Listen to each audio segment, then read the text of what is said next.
Muy bien, lo prometido es deuda. Les doy la más cordial bienvenida a la tercera parte de esta serie de podcasts que hemos venido hablando del Plan de Estudios 2022. Recordemos que en la primera parte hablamos prácticamente de la introducción y en el podcast 2 hablamos sobre esta parte uno, el marco curricular, pero solamente del punto número 1, que fue la nueva escuela mexicana. Muy importante, largo, pero ahí es donde está el alma de lo que nos pide la nueva escuela mexicana, igual que en lo que vamos a ver el día de hoy. Fíjense muy bien, de estos puntos yo me estoy brincando lo que considero que a lo mejor no es fundamental, todo es importante, sin embargo, no es tan fundamental para nuestro estudio porque hay temas sustantivos en este plan de estudios. Les doy la más cordial bienvenida para quienes no me conocen. Mi nombre es Minerva Soberanes Cruz y SOPTEAM es un canal dedicado precisamente a temas educativos. Una situación que vamos a tratar el día de hoy es precisamente de donde nos quedamos el podcast anterior. Hoy vamos a hablar de los siguientes puntos. El segundo punto que habla precisamente en esta primera parte, que es el marco curricular, son los efectos de la pandemia. Ustedes, si observan el plan de estudios, van a observar desde la página 29 a la 38 toda una narración que nos habla de cómo se fue presentando desde marzo del 2020 que nos fuimos a casa, cómo desde el gobierno del estado, desde el gobierno federal estuvieron implementando diversas estrategias todo el tiempo cuidando que se diera precisamente y que se ejerciera el derecho a la educación como con las estrategias que se pudieron. El programa Aprende en Casa que se llevó a cabo, hubo muchas propuestas, pero lo que sí nos dejó muy visible fueron esas brechas, esas desigualdades, sobre todo en las comunidades más alejadas, que es algo que defiende mucho la nueva escuela mexicana. Por lo tanto, de la página 29 a la 38 es una reflexión que se rescata, que sí me interesa mencionar, la importancia de que nosotros tengamos esa previsión ante las circunstancias que se den por alguna contingencia. Y por eso nos solicita que sí tengamos el manejo de las herramientas tecnológicas en caso de que se llegara a dar alguna situación, pero sobre todo, como docentes, ¿cómo vamos a reducir esas brechas, esas desigualdades si se llega a presentar una situación así? Y aunque no se presente, ¿cómo utilizamos la tecnología para ayudar y verle la parte muy buena con precaución al uso de algunas herramientas tecnológicas que sí debemos tener? Bien, el punto número 3 es muy importante porque rescata uno de los temas que trata con mucho detalle en la nueva escuela mexicana, que es el tema de la diversidad. Aquí nos hace énfasis en el currículo desde la diversidad. Este nos habla precisamente de esas desigualdades y exclusiones que históricamente han existido en nuestro país y porque venimos de diferentes clases, género, condición, tenemos situaciones físicas, grupos étnicos, sexuales, y el articular lo común con toda esta situación que tenemos, pues genera brechas muy notorias. Y esto es precisamente lo que nos pide la nueva escuela mexicana.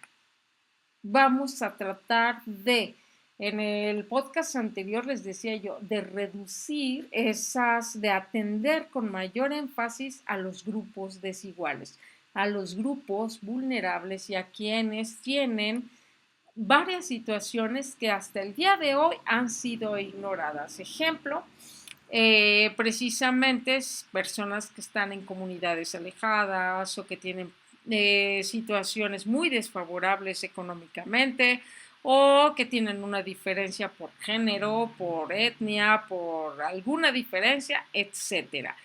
¿Qué nos dice? Si nosotros observamos nuestros planes de estudio, vamos a observar que desde que fue la revolución ha habido 4 características que han predominado en México, que son el nacionalismo, el mestizaje, el positivismo y el patriarcado.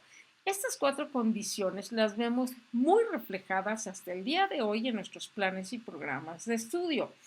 Entonces, aquí nos dice, tenemos que volver a rescatar la diversidad, el respeto por todas las personas independientemente de su conclusión. Por eso, la inclusión se vuelve un principio filosófico establecido por la nueva escuela mexicana. Atender a todos. Está basado en la dignidad humana y en el respeto irrestricto de esa dignidad y de los derechos humanos. Hasta el día de hoy los contenidos no tienen pertinencia ni relevancia. Lo que veían los niños en la escuela no lo ocupan en su vida cotidiana y eso es algo que nos dejó muy claro la pandemia. Por eso se dieron los aprendizajes fundamentales, porque nos dimos cuenta que mucho del currículo son cosas que el niño no ocupa en su vida cotidiana y esto es parte de lo que rescata la nueva escuela mexicana. Nos dice que durante todo ese tiempo se impulsó una reingeniería social, porque estaban tratando de modificar esa parte de la sociedad que nos describe con mucha claridad en el mestizaje. Y se borró y se invisibilizó la diversidad cultural, social, lingüística, territorial, social y de género a partir del currículo que se presentaba en los diferentes planes que hemos visto desde la revolución. ¿Qué nos dice? Vamos a cambiar esto. Vamos a cambiar y vamos a hacer un currículo desde la diversidad. Y por eso, en el punto número 4, nos va a hacer una descripción muy exacta de las reformas curriculares que ha tenido la educación básica, preescolar, primaria y secundaria, donde nos habla de todas las características que ha tenido todos los modelos, en especial menciona 2011, 2017, yo ya mencioné una parte en el podcast anterior, precisamente porque es todo un recorrido histórico que nos hace del por qué surge este nuevo modelo y habla de todas esas reformas curriculares. Claramente es una crítica al neoliberalismo y a muchas otras circunstancias. Está de la página 43 a la 53. Aquí no voy a profundizar yo porque, repito, estamos viendo lo sustantivo que tenemos que conocer para nuestro plan de estudios. No quiere decir que no sea importante, es importante, pero no es fundamental para lo que vamos a presentar en el examen. Así que voy a pasar a los elementos centrales de la política curricular en la educación preescolar, primaria y secundaria. Fíjense bien, estos elementos centrales de la política, como lo dice, a ver, primero, ¿qué busca la nueva escuela mexicana? Es claro, el derecho humano a la educación. Es el principio fundamental de la política educativa establecido en el artículo 3 de la Constitución Política de los Estados Unidos Mexicanos. Eso quiere decir, CPU, fíjense muy bien, este derecho humano a la educación nos dice que es de un sentido muy amplio y profundo. Incorpora el derecho de ingresar a una escuela pública, pero con las condiciones mínimas de lo que estamos hablando, la infraestructura, condiciones pedagógicas, docentes, materiales adecuados para el aprendizaje, el juego, las relaciones pedagógicas, el trabajo docente. Sobre todo, y repito, maestros, ojo con esto, en las escuelas donde van los grupos más vulnerables. La nueva escuela mexicana nos va a hablar mucho de los grupos vulnerables, que nuestros niños en las escuelas gocen de buen trato y con una vida escolar libre de violencia. Ojo con esto, son las políticas que establece la nueva escuela mexicana y esto implica brindar una educación democrática, crítica y emancipadora, ya lo había comentado, para que aprendan a aprender de otras y otros. Acuérdense que en las lecturas que hay de la nueva escuela mexicana nos habla el libro sin recetas, nos habla de la otredad. Aprender a aprender desde el respeto a la otredad, a las otras personas, ¿sí?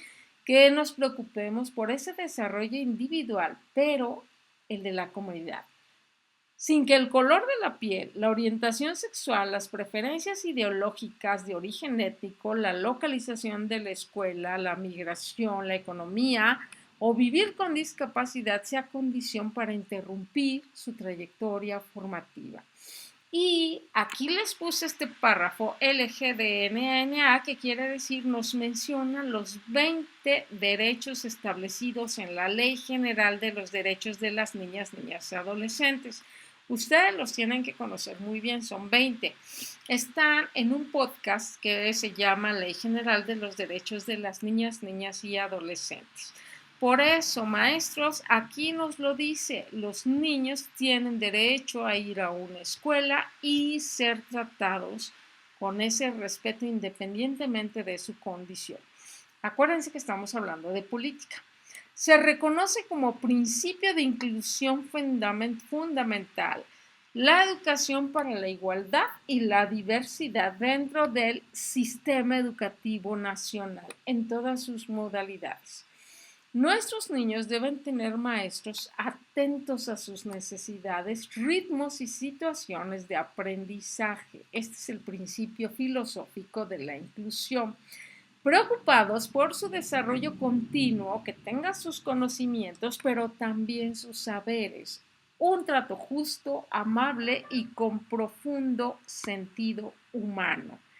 Debe garantizar, maestros, el respeto de las y los estudiantes, su dignidad, su desarrollo efectivo de su bienestar cognitivo, económico, espiritual, ético, cultural y social. Y esto quiere decir que implica la participación, el reconocimiento y valoración de la diversidad. Nuevamente, volvemos a hablar de que en la nueva escuela mexicana todos los niños tienen que ser respetados y valorados. Ese derecho a la educación se expresa en una escuela libre de violencia. Recuerden que hay toda una página que nos habla de convivencia escolar, cultura de paz, fichero de actividades de cultura de paz, tenemos orientaciones para la prevención y en un próximo podcast vamos a hablar ahora del acuerdo 14-12-23, que es el que nos habla de el acoso escolar. Lo vamos a ver en un siguiente podcast. Bien, este derecho nos dice que el derecho implica, por favor, reconocer que las emociones se construyen con la interacción con otras personas. Regresamos a la teoría de Vygotsky, el enfoque sociocultural, donde somos agentes que nos formamos con la interacción con otras personas. ¿Qué más nos dice este derecho humano a la educación? Los maestros somos los profesionales de la docencia. Y regresa al análisis que estamos comentando. En los últimos 50 años ha predominado una política curricular instrumental, eficientista, que no contempla los contextos y las diferencias de los docentes, que han sido más bien como los operadores de los programas. ¿Quién los lleva a cabo? Los docentes. Y aquí nos hace una reflexión muy importante. Hasta el día de hoy, estos docentes se han venido viendo como ayudantes para aprender, instruir, informar, aconsejar, animar. Se ha ignorado su autonomía en los significados que se le imprimen a esos programas de enseñanza. Por eso, y quiero recordar acá en todo el análisis que realiza Cita Vasconcelos, que fue el fundador de la SEP, que nos decía, cada vez que yo pienso en la patria, serán ustedes, los docentes, los que presten rostro, somos el rostro hacia la sociedad. Será también en ustedes donde se ponga la fe que vacila y no haya sitio para asentarse. A ustedes, bueno, nosotros llevamos en nuestros hombros una carga muy pesada de una responsabilidad que tiene el Estado, pero nosotros somos la cara hacia el frente. Así lo decía Vasconcelos. Y cita Jaime Torres Bodet, que nos dice: héroes y maestros no cesan de combatir en nosotros y con nosotros mientras nos esforzamos para merecerlos. Ambos son personajes de la historia de la educación en México que han valorado mucho al magisterio. Entonces nos dice: muy bien, hablemos de qué es la autonomía profesional. Es ese ejercicio crítico que practican maestras y maestros durante los procesos educativos, en diálogo constante con las y los estudiantes para decidir los alcances y las limitaciones de sus acciones pedagógicas dentro y fuera de la escuela. Porque nuestro centro hoy es la comunidad, no nada más lo que sucede en la escuela. Nuestra autonomía va a permitir una lectura permanente de la realidad. Recuerden, creación del programa analítico. Paso 1, lectura de la realidad. Es lo que nos permite definir la enseñanza, nuestra planeación, nuestra evaluación de acuerdo a las circunstancias que marca esa relación del sujeto con sus saberes. Recuerden que aquí saberes es todo lo que el niño vive en su entorno propio de sus contextos, sus tradiciones, sus culturas, y que no se queda en puros conocimientos academicistas. Aquí es precisamente donde se retoma este sentido de la autonomía profesional y nos dice: es fundamental que dispongan y participen en la creación de ¿qué? Puentes institucionales, organizativos, curriculares, para que junto con sus estudiantes, por favor, no lo pierdan de vista, atendamos las necesidades y las demandas de esta sociedad, de esta comunidad, de nuestras familias. Está hablando de la creación de programas analíticos, maestros, pero yo les pido, no pierdan de vista que los estudiantes son parte de este proceso de la creación de programas analíticos. Por último, nos dice el currículo. ¿Cuáles son las finalidades de la propuesta? Bien, los planes y programas de estudio a los que se refiere este capítulo nos dice: van a favorecer que nuestros estudiantes tengan un desarrollo integral y gradual. Cuando hablamos de integral, maestros, regresamos a la integración curricular que se maneja aquí. Nuestros niños no son solo gente que quiera saber solo de matemáticas o solo de español. No, nosotros cuando realizamos un proyecto, nosotros tenemos que ver las diferentes características que requiero para que se lleve a cabo. Lo que tengo que investigar, tengo que leer, tengo que hacer uso de mi comprensión lectora, a lo mejor del cálculo de algunas cuentas, atender algunas áreas de las ciencias, de las sociales, porque somos seres integrales. Por eso nos dice, se tiene que considerar la diversidad de saberes con un carácter didáctico y curricular diferenciado, porque no todos están en el mismo nivel. Responder a esas condiciones personales, sociales, culturales, económicas de los niños en su vida cotidiana, de la comunidad donde están inmersos, cómo es su economía, cuáles son las características de su sociedad, cómo son los estudiantes, los docentes, los planteles, las regiones del país.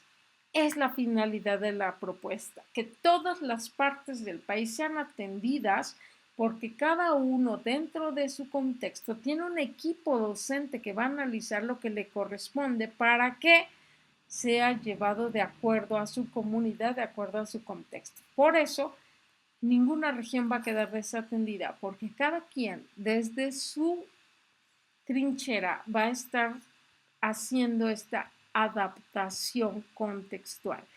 los propósitos, los contenidos, los procesos y la estrategia educativa, así como los recursos didácticos y la evaluación, se establecerán de acuerdo con cada tipo de nivel, modalidad, opción educativa, así como las condiciones territoriales, culturales, sociales, productivas y formativas. Regresamos nuevamente, maestros, a la importancia del por qué la comunidad es el centro. Por el día de hoy, aquí dejamos hasta aquí este podcast número 3. Hasta aquí termina la parte 1 y en la siguiente parte vamos a hablar de la parte 2 que ya habla de esta organización curricular, los niveles de desagregación que van a ser, como saben, perfil de egreso, ejes articuladores, campos formativos, por qué se divide por fases y por último los programas sintéticos que se emitieron en el anexo del 080823, que son los programas sintéticos de la fase 2 a la fase 6. Sé que es largo, maestros, espero que no se vaya siendo tan cansado así por partes, pero espero que lo puedan estudiar porque esto seguro, esta alma de la nueva escuela mexicana y esta política que viene con ella es parte de lo que va a venir en el examen. Por el día de hoy me despido, cuídense mucho y nos vemos en la siguiente parte de este podcast. Saludos.